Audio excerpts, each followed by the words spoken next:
Well, greetings and hello. Welcome to Take Two with Jerry and Debbie on EWTN Radio.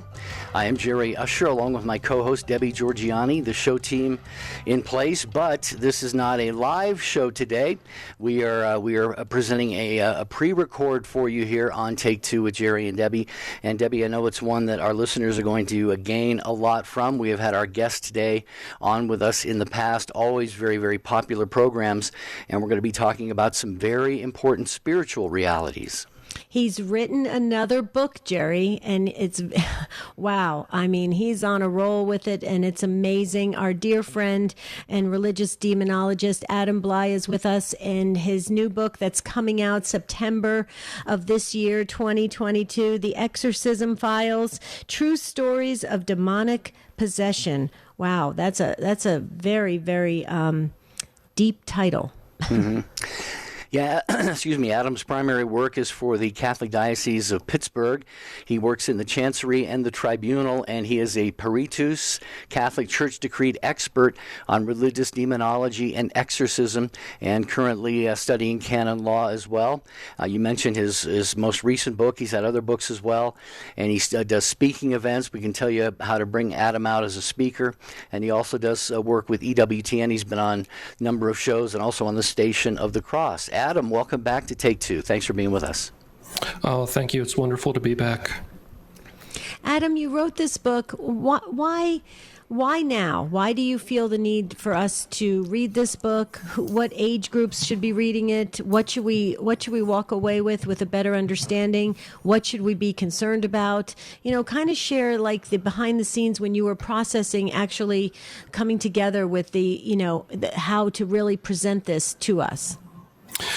Well, Debbie, the book came out of a lot of reflection on the fact that we have very little catechesis these days, and the public is often not well informed by the church, and the secular society actually encourages a lot of the things that the church had always forbidden and Scripture had forbidden.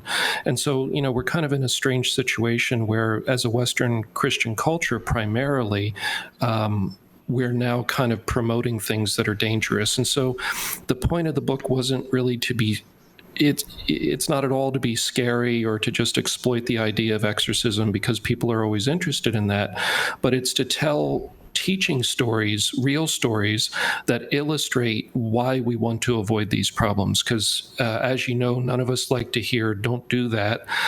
We, as humans, we tend to rebel against that, and we want to go try it for ourselves. And so I knew that wouldn't work well. So I wanted to share stories in a way that isn't overly scary, but is sobering to try to teach those lessons. Yeah, Adam, I'm curious to know, in your experience, are people kind of, I wanted to use the word dabbling, but I think people are doing a lot more than dabbling into dangerous spiritual things nowadays. I was in the grocery store yesterday, and a gentleman was shopping, and he had, kind of a wristband. It wasn't a watch, but it had the pentagram on there, and he was tattooed all over with these demonic symbols and stuff. And I just thought, I don't know if he knows really the extent of what he's kind of promoting and getting himself into. Is there a lot more of that going on, do you think?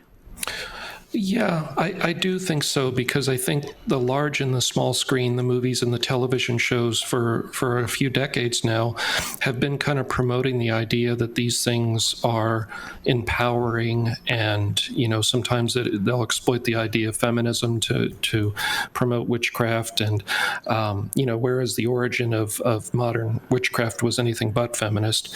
And so, yeah, I think people, to an extent, sometimes use it as just something to be shocking or scary to other people, as a cultural thing, like taking on that identity, like dressing all in black or something, without any real spirituality behind it. But then, somebody like that, if they had demonic tattoos on them and they're wearing a pentagram, there's a good chance that they're dabbling in black magic, yeah. And based on the cases we see over time, and we're seeing a little bit more of the people that have gotten into that and get burned and want to get out of it. So unfortunately, yeah, Jerry, I do think it's more common. Adam, we really appreciated your previous book, The Catholic Guide to Miracles, also published by Sophia Institute Press. And this one that's coming out is Sophia Institute is doing it as well. And that's wonderful. Catholic Guide to Miracles, I think, really helped people to understand the authentic from those that, maybe are out there that are counterfeit, like you said in the subtitle there. So that really helped us. That really educated us. In this book, I mean, is there anything that's going to kind of make us, I don't know, uneasy? Well, I think for most people, when they confront the idea of these evil spirits and they confront the reality of that and consider the possibility that it's real, a lot of people, because they're not catechized and they don't realize that these things are all under control. Jesus is in charge of them. He has the leash, and he's the one that has to give them license to do what they do. And that's a complex thing to explain to people. And so they kind of imagine what they see in the movies, and they just say, oh my gosh, if this is really real, then these random, bad things are going to happen to me just out of the blue.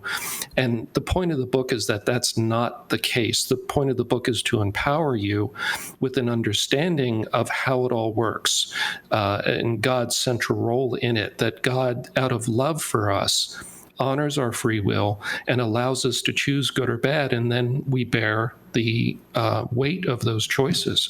So if we choose evil and we choose a relationship with the evil spirits, God then backs off and allows us to experience that, not because he's mean and wants us to suffer, but he wants us to see what our choice is, so that hopefully we turn back to him in love. And so I think, in a sense, yes, the book could be unsettling for people because it's about a reality that we don't talk about much in the church now. However, it should be empowering if you really reflect on what's there. Very good. Adam Bai is our guest. He is a religious demonologist, works for the Diocese of Pittsburgh, among many other things. He is an author. He is a speaker. If you would like to bring him out to speak in your area, you can go to religiousdemonology.com, religiousdemonology.com. We're talking with him about his forthcoming book, The Exorcism Files, True Stories of Demonic Possession. It is a pre-recorded episode today of Take Two with Jerry and Debbie right here on EWTN Radio.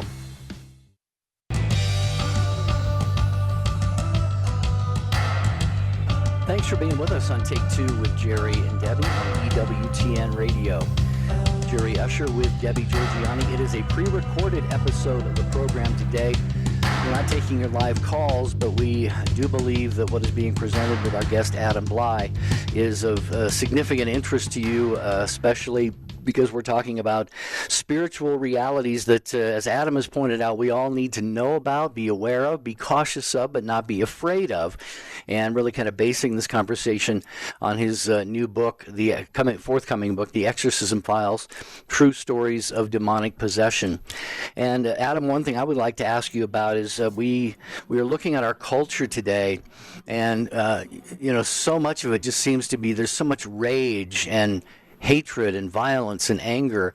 It just seems like that is all that we see about, hear about on the news and so forth. Obviously, this is human nature at work. We know that, and I know you'd be the first to say that. But is there any sense that some of this might be driven, by demonic influences in any way at all? I mean, that's such a tricky thing, Jerry, because we want to be careful about going towards that extreme of, the devil's behind every bush and is behind everything. And what that also does is it kind of takes away the human responsibility. If somebody's feeling like, well, the demonic's so active in the world and that's an excuse for my behavior, I was overcome by something external. And really, we need to be grounded in a sense of responsibility for our own choices and our own actions. However, like I think part of what we were saying before is the culture has become less Christian in a sense in terms of the laws and the way we approach things in terms of a charitable approach to discussion versus kind of a fight where, through threats or violence or intimidation, somebody's views can be pushed onto another person. And it seems to me, I'm not an expert in political history, but it seems to me that's a shift in our Western culture that used to be about open dialogue, and then the best ideas through the discussion and debate would prevail. And I think we've switched to a position where kind of it's a mob rule thing, where if enough people attack you, you become suppressed just because the group has decided to push you, or an individual has called for the community to kind of silence a person. So yeah, it's unfortunately, the demonic certainly would want, I know them well enough to say they would certainly want to play a role in division. The original Greek, diabolos, is the divider. And so when we see division, when we see breaking up of the family, when we see breaking up of the community, the polarizing of political views in order to get people to turn on each other, in a sense, that's, from a very classic ancient perspective, that's exactly what the demon does. When humans work together in peace and tolerance of each other and provide mutual support, that's when families and culture and society flourishes. And the devil wants to break that down and cause us to turn against each other. So in that very broad sense, I would say it's demonic. Okay. This is very, very deep, very interesting stuff. We all need to hear it. Adam, let me ask you this question. How come we're not hearing more of this from the pulpit? Why aren't we hearing more homilies addressing this so that we can all become better formed in this and in what to look for, what to be aware of? The last time I heard a homily addressing any of this had to have been at least, I think, 6 or 7 or maybe 8, maybe even 10 years ago. I think that varies diocese to diocese, Debbie, and priest to priest. But in general, there's a few things that contribute to that. So first off, there's very little or fairly often no training whatsoever in seminary on these topics anymore. I have increasingly been asked to come to seminaries and do workshops where I'll teach, everybody in the seminary at a particular moment and just spend an afternoon giving them the basics. And I'm very grateful for that. So there's a little bit of a change there, but primarily the priests that are out there now, they had zero information given to them about this. So they don't really know how to preach about it. And secondly, I think it's an unpopular topic because it's not kind of a feel-good topic. It's kind of a topic that touches on, the last things, heaven, hell, purgatory, the idea of judgment, the idea that there's evil in the world pulling us away from God, and we need to fight that. And in fact, the entire Christian life is spiritual warfare. Those ideas maybe aren't as attractive to the average person because it touches on things that make us feel uneasy. And so maybe it's less attractive to preach about because it might, cause a negative reaction in some people that don't want to hear about that. That could be part of it too. So yeah, it varies, Debbie, but I think the primary thing is that most priests are not well trained in this at all. Hey, real quick, don't miss the World Over email, the latest political and cultural reporting and analysis on topics of interest to Catholics and people of faith on the World Over with Raymond Arroyo. And get news from the World Over in your email inbox every week. Sign up today. Visit EWTN.com and click on subscribe. Visiting today on Take Two with Jerry and Debbie with Adam Bai. He is the author of several books, including the forthcoming book, The Exorcism Files, True Stories of Demonic Possession, and that is being published by Sophia Institute Press. You will find them at sophiainstitute.com. Just do a search for the book, The Exorcism Files, True Stories of Demonic Possession. And if you want to take us, Adam, inside the pages of the book, just give us sort of, first of all, the 38,000-foot view of how this is going to be beneficial to the average reader, and then maybe we can, dive a little bit deeper into some of the chapters that you wrote. Sure. So I kind of spend the beginning of the book explaining what exorcism is, what it isn't, the history of it, how it's been formed and changed in the church over time and where it is today. It's important to understand that because most people only see the movies and the TV shows and they kind of assume that that's the truth. And it really doesn't work the way you see in the movies. And then I try to trace the history of spiritualism, which in its modern form, I think is the number one danger in our culture, and that's essentially ghost hunting and playing with spirit communication. And there's a significant history to that it's helpful to understand how much deception is behind that and how much, in a sense, human greed and just human deception in addition to the spiritual. And then the third area that's, I think, important is Wicca and witchcraft and black magic in general. So I would say the number two thing after spirit communication and ghost hunting is black magic being normalized and celebrated, and particularly Wicca is the most popular form of that. So knowing the real history of Wicca, that it's not an ancient pre-Christian religion, it doesn't have that kind of pedigree, that it essentially was made up by a British guy back in the 60s and 70s who was playing around and combining a bunch of different ideas, the main of which was completely discounted by the academic community as being made up. So, kind of looking at the real history of these things is important, and then seeing how the modern version that's fed to people is very different than the actual history of it. And then throughout it, I give example cases with changing names, locations, and everything identifiable to protect people. But, real cases of people that have dabbled in various forms of these things and what happened to them and how they were freed from it. And so it's not just about saying, oh, these things are bad, don't do them again, but to say, here's some examples of people that went down these roads and exactly what happened to them. I have all your books. I proudly will say that. And I absolutely love your last book, The Catholic Guide to Miracles. I am definitely getting this book. But Adam, just because we have the Take Two family, we've been broadcasting Take Two with Jerry and Debbie for 7 years now. And we kind of know the Take Two family. So somebody gets your book, they read it. What's the remedy if they have fallen into these traps, if they've gone in this direction? What should they do? Where should they go first? I know we've said it before, but maybe put together kind of a step-by-step. If somebody's, they get done, they finish reading your book, they put it down, and they say, oh, no, I'm in trouble. What do they do? Mm-hmm. Where do they go?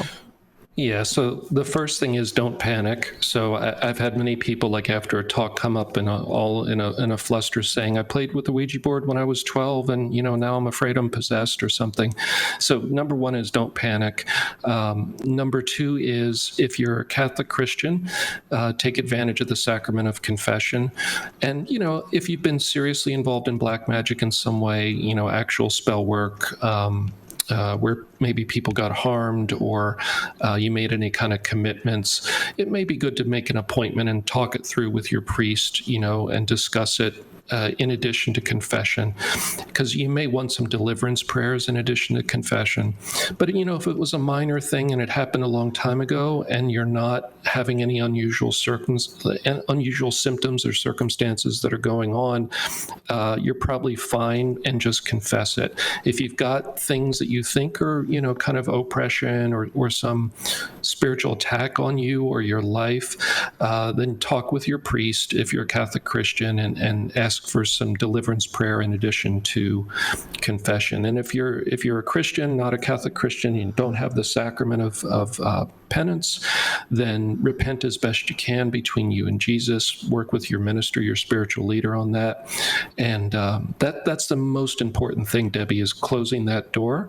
And you close that door through an act of the will. And that act of the will is to say, God, I'm sorry, and I'm not going to do this again, essentially. And so that would be the biggest step. And then, additional prayers may be needed depending on what was done. And work with your local spiritual leader is the most important kind of part of that journey. It's really a pastoral process. It's not about, I need the special magic hammer of exorcism and that's going to take my problem away. It's actually much more about a pastoral process of informing your conscience, which this book can do, and then working with your local spiritual leader to basically work through that, that process of healing. We are visiting with religious demonologist and author Adam Bai. Of course, his primary work, we mentioned before, is for the Catholic Diocese of Pittsburgh in the Chancery and the Tribunal. He is also a Catholic Church decreed expert on religious demonology and exorcism. He is studying canon law and gives a lot of presentations around the world to lay groups, to priests. He trains priests in the Church's rite of exorcism and gives presentations to seminarians as well. And, Adam, we see a lot of this stuff like evil and demons and the devil and all this presented in movies and in other sort of fantastical ways like that. In your own experience, though, I imagine you have seen some things, that would make the common person probably want to turn and, head for the nearest door. Are you at liberty to share with any of the phenomena that you've experienced, especially in the times that you've been involved in solemn exorcisms? People always want to hear about the scariest thing that you've seen or experienced, and you actually don't, because there's some things they're too much and they could kind of wound your imagination, and it's not good to share them. But little things that kind of can't be explained away. Something as simple as somebody spitting nails for 45 minutes or an hour, until there's 30, 60 nails on the floor, but there was no nails hidden in their mouth. They don't have a chance to sneak them into their mouth. They're not regurgitating them. So, that kind of thing of producing metal out of nowhere, reciting people's secret sins, that's something that does once in a while happen, or just embarrassing things from your past that nobody else knows about. We just had that happen recently here when somebody new that was coming in for training. They do that to rattle people and scare them off. And we've had things fly around the room once in a while. Just, basically, it's all parlor tricks. It's all just distraction, and it's not a big deal. But I understand, Jerry. I guess I've been doing this so many years that to me it's just kind of normal, and I shrug.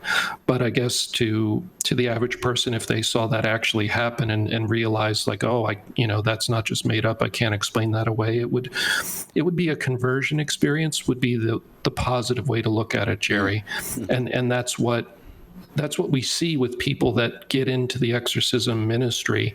When the priests get assigned to this and they see it, and then they start realizing this is really real. This isn't just mental illness. This isn't schizophrenia. It's not epilepsy. And they realize that everything's real. The gospel's real. Those stories are real. They're doing and saying the same things they said 2,000 years ago. And Jesus is just as in charge today as he was in those stories from 2,000 years ago, and just as present for us. So it's a very positive thing in the end, because it's a conversion experience. It's not so much about being afraid. Well, Adam, I have to tell you, Jerry and I, we're so grateful to you for the work that you do. We really believe God has equipped you for this work. It's very unique. It's not for everybody.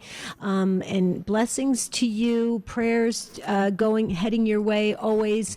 We love your books. We love everything that you produce, and keep doing it. I mean, we need to hear this stuff, and we're not necessarily going to hear it in the religious education classroom or even sometimes at Mass. So, Adam, thank you for the fine work that you do in this area.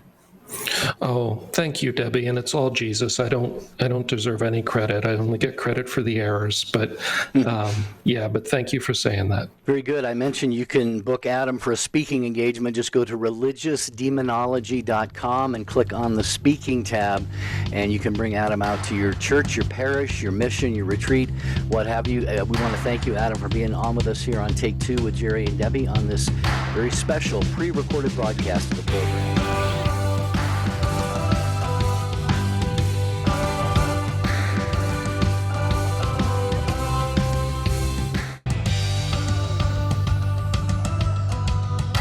So good to have you with us on Take Two with Jerry and Debbie on EWTN Radio. Jerry Usher here, along with Debbie Georgiani, and we are going to ask you to not call right now because this is a pre-recorded program that we are presenting to you today, and it is going to be, I think, one that you will come away with a lot of helpful information and insights about some of the deeper realities of the spiritual life. Our good friend Adam Bai is joining us. He has a Master's of Science from Penn State in adult clinical psychology. He has done psychological work in community and forensic settings. He's a peritus, meaning an expert of religious demonology and exorcism for the Diocese of Pittsburgh. He trains priests in exorcism on a national level, and Adam is an auxiliary member of the International Association of Exorcists. And we're going to be talking about a new book that he has coming out. And Debbie, I know you're very excited about this. Oh, I am. And that's why we wanted to highlight this amazing book that's coming out in September of this year, 2022, because our Take Two family, we just absolutely love Adam's work, and we've been following Adam, and we're so happy to have him with us. So welcome to Take Two, Adam. Oh, thank you, guys. It's nice to be here again. Yeah, your book, tell us a little bit about it. Okay, so the name of it is The Exorcism Files, True Stories of Demonic Possession. It's coming out in September of 2022. And tell us, because we loved your last book, The Catholic Guide to Miracles, Separating the Authentic from the Counterfeit. And Adam, you are just on a roll here with being able to disclose to all of us what really happens, in these encounters of oppression or possession. So go into a little bit of the background and why you felt the need to write this book and to get it out there for us to have, the signs and so we can be made aware of things. Well, Debbie, the purpose is to share stories that teach lessons. It's not just to have a book of scary stories. I don't think that serves any good purpose.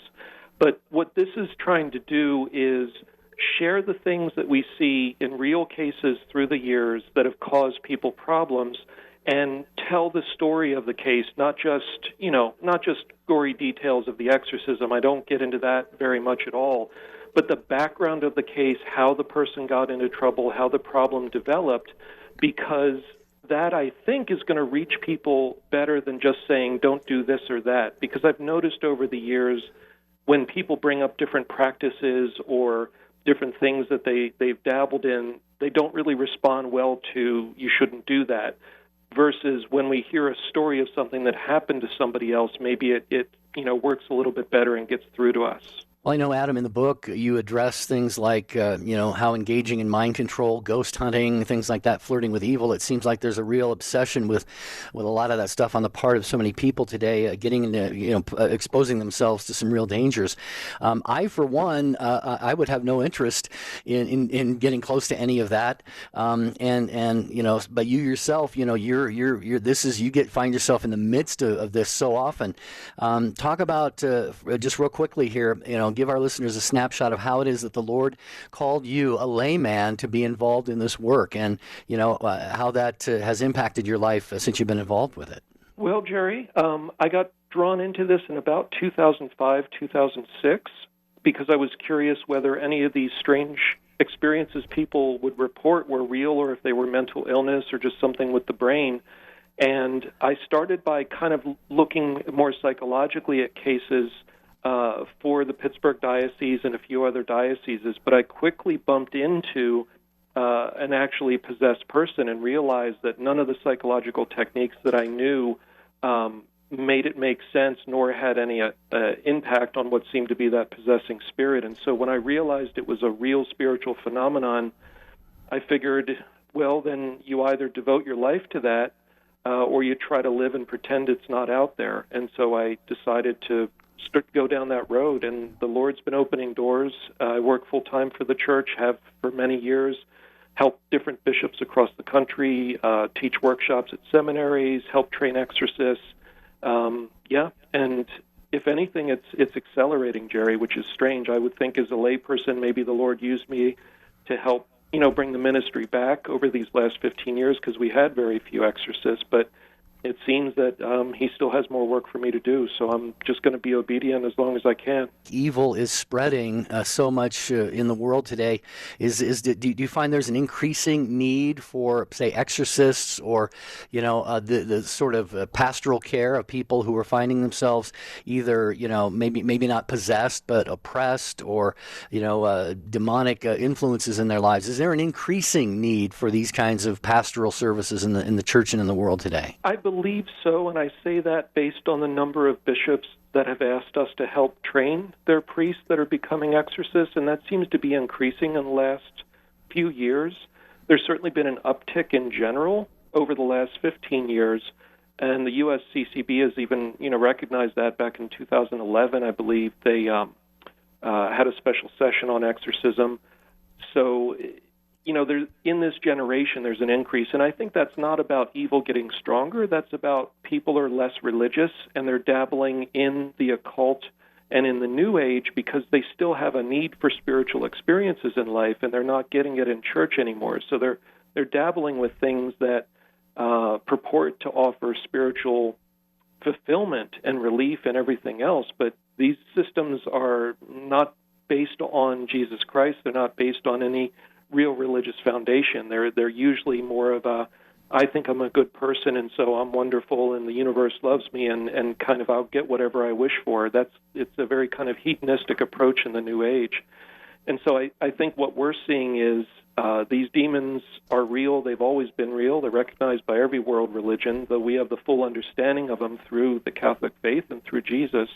And people are basically falling to various tricks of the demonic, and unfortunately that's why we're seeing more cases. For our Take Two family, normally we are live and it's a call-in show, but this is a pre-recorded program with our guest Adam Bai, so please just sit and listen and learn, because that's why we're doing this program today.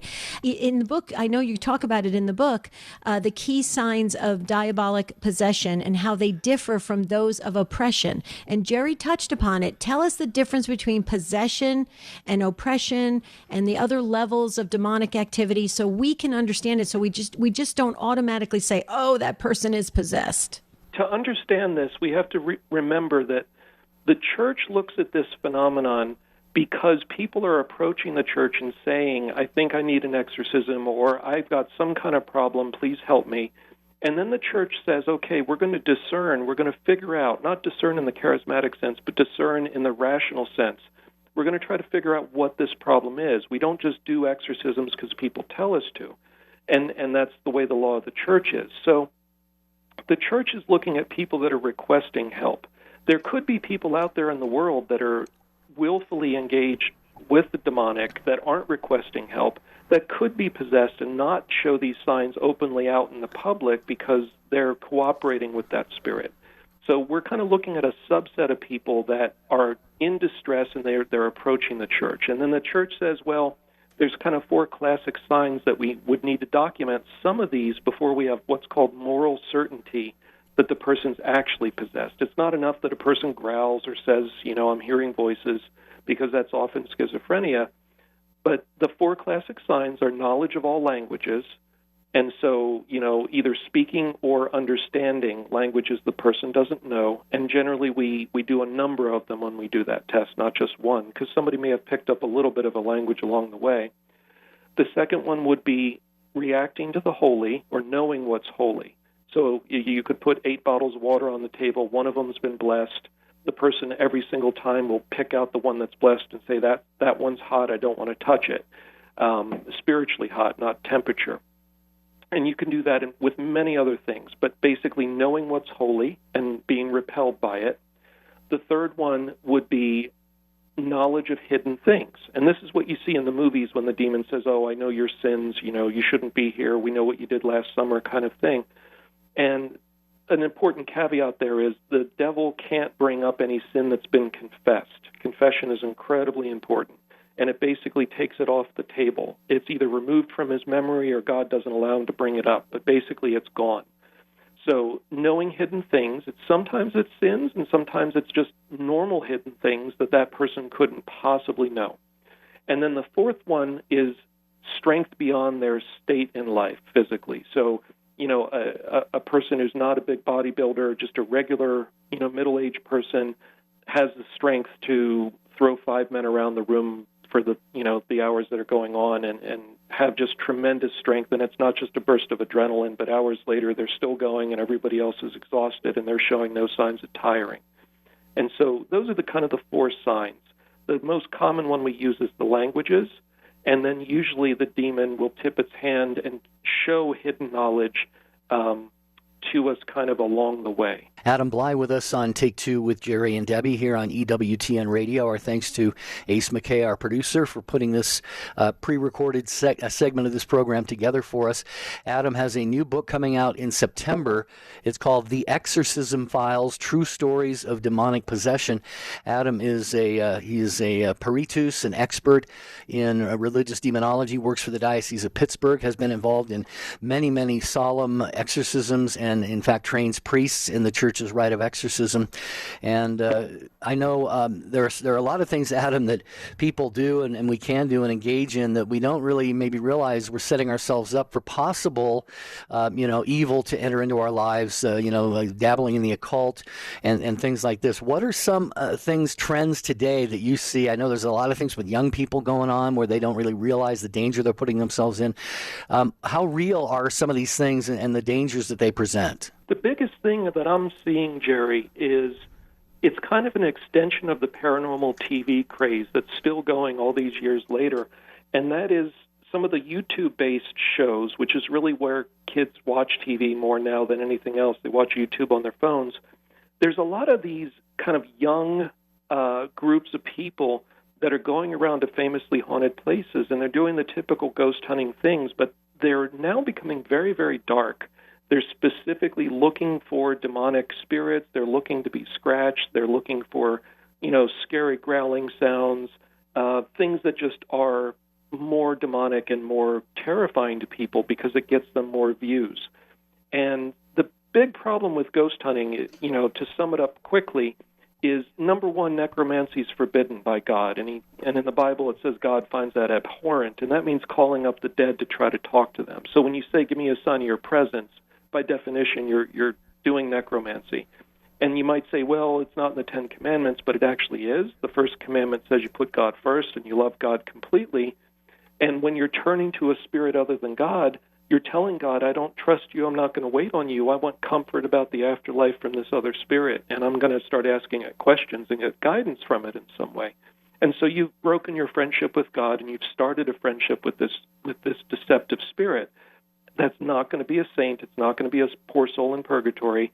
Doesn't make sense for a saint or a poor soul to draw you into mortal sin.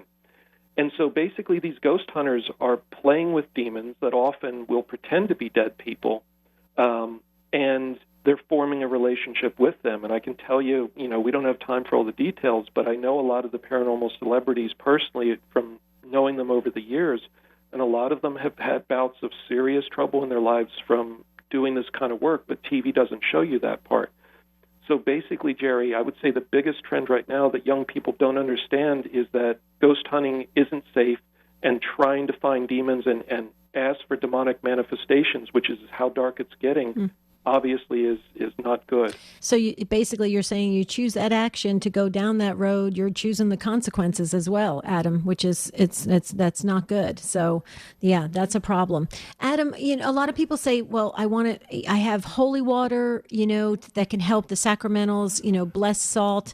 Some are saying it has to be exorcised, holy water and salt. Tell us, what do we need to kind of, to add that protection, okay, with the sacramentals? And you also talk about the sacraments of the Catholic Church and how that also is a great, tremendous help in keeping the demons at bay. Tell us a little bit more about that, because I know people, after hearing you and listening to you, they're going to say, well, what can we do? We want to protect ourselves from all this. Right.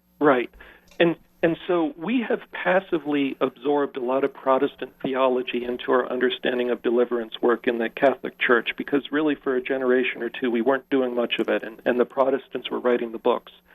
And because of that, we tend to say, I want the dramatic prayer, I want the the talisman that's, this thing here, this is going to protect me, or I need that person with that gift to pray over me, that's going to save me.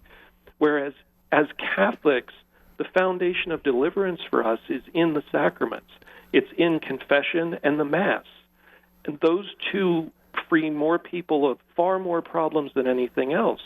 But because the Protestants don't have those sacraments, or they have some limited version of the Mass in some cases, we've kind of adopted that idea that I need the talisman, almost like a magical talisman. This thing here is going to protect me. And that's kind of a disordered idea, because you can put too much faith in an object versus in your relationship with God, which is what is built in the sacramental life. Now, I'm not saying holy water isn't good. It is good. But it should be an adjunct that is added after you have the foundation of confession and the Mass. And, I'm presuming baptism, confirmation there, or at least baptism. Those are far more powerful and important. And then on top of that, you can use your holy water, your other sacramentals, and you should have those in your life. They should be reminders to you all the time. But remember what the Catechism tells us about sacramentals. They are meant to prepare us for sacraments. They're not an end unto themselves. And that theology, I think, is lost a lot of times. We get kind of wrapped up in the drama of sacramentals, but they need to point towards the sacrament. This should come as no surprise to us, I guess, Adam, but I'd love to have you maybe just to expound upon it just briefly. In your book, you talk about why the devil most intently attacks priests, priestly vocations, religious vocations. Again, it shouldn't be any surprise, but talk about that hatred that I guess that the devil and the demons have for priests and religious. Well, sure, of course. I mean, if you think of the world as a spiritual chessboard, the priests are equipped to move in different ways on the board than anybody else is, and the religious are called to a particular charism of prayer and deep prayer. Not that we all can pray deeply, but they're called to a different level of prayer, the divine office and sometimes contemplative prayer. And so particularly priests are a major target. There's a surprising number of cases that we deal with where possession cases where the person says, I had a vocation when I was younger. And that happens a lot. And the devil sets traps for them in their life, and they have fallen to some of these traps, and they've ended up spending decades in some cases wandering in life. And then they'll finally be freed, and they'll say, I had a yearning for God. I had a yearning to be a priest or to be a religious when I was young. I got derailed by this occult stuff or this particular sin that was really, really deep and severe, and I got distracted. And then they'll say when they're finally freed, I still have that yearning for God, but sometimes it's a little late. And so the devil puts a lot of effort into derailing vocations and attacking, the prayer for vocations in the world, because the priest is his biggest threat. The demon, when a priest has permission from the bishop, he has that apostolic authority lent to him in this circumstance of doing exorcisms. It's a game changer, Jerry. The demon suddenly, the priest says, in the name of Jesus, sit down and be quiet till I tell you to talk, and it'll sit down and look at him and be silent. It's an absolute game changer, but that authority Jesus gave to the apostles, and the church, by her laws, wisely limits that authority to priests. And so, if the one person in the world that can completely dominate you and control you and bring you to a screeching halt is a priest, of course that's going to be your biggest target. So the priests, with their bishop's permission, should be the only ones performing the old solemn rite of exorcism, correct? Okay, so with that, right. The Protestant churches, the Protestant pastors, are they coming to the Catholic Church and to our priests for help with possessions and things and people that are oppressed, things of that nature? Because where do they have the ability to fully grasp what's happening, or is it's just a partial kind of understanding of it? What I see is I do get calls from Protestant ministers seeking to consult when they come across a possession case. Generally, if they come across a full-blown possession, and that's a rare thing, but if they come across it, generally the deliverance methods that they use agitate the spirit and make it angry, but don't cast it out, because they don't have that apostolic authority to compel the demon to obey them. And I don't say this lightly, and I'm not picking on Protestants or putting people down. I was a speaker at a big Protestant conference called Q Ideas for 2 years, and I spoke there about these issues and not being mean or anything about it, just sharing what we see. And I had a number of Protestant ministers, and these are big megachurch pastors or ministers that had a lot of experience for the most part, that approached me privately and said, "Thank you for saying what you said." The one told me, "I came across a full possession. I tried to deal with it," and he said, "I lost 2 years of my life." And I didn't ask him what he meant by that, but whatever the fallout wasn't good. And so usually, when they come across a full-blown case, usually they end up referring it to the Catholic Church because we just have that reputation of dealing with this. Some people it's because of the movies they've seen, and but a lot of people, I think, have a intuitive feel that the bishop is really where that authority lies. Wanted to share with our Take Two family, Call to Communion with Dr. David Anders, Monday through Saturday afternoon, 2 Eastern Time, and it encores in the evenings at 11 Eastern Time on EWTN Radio. What's stopping you from becoming a Catholic? Dr. David Anders has the answer. Well, all of the answers, actually. He does such a fine job. That man is so brilliant. You got to listen to this show, Call to Communion with Dr. David Anders. Adam Bai with us here for a few minutes here on Take Two with Jerry and Debbie. We so appreciate your time, Adam. He's the author of a number of books. His latest coming out in September, The Exorcism Files, True Stories of Demonic Possession.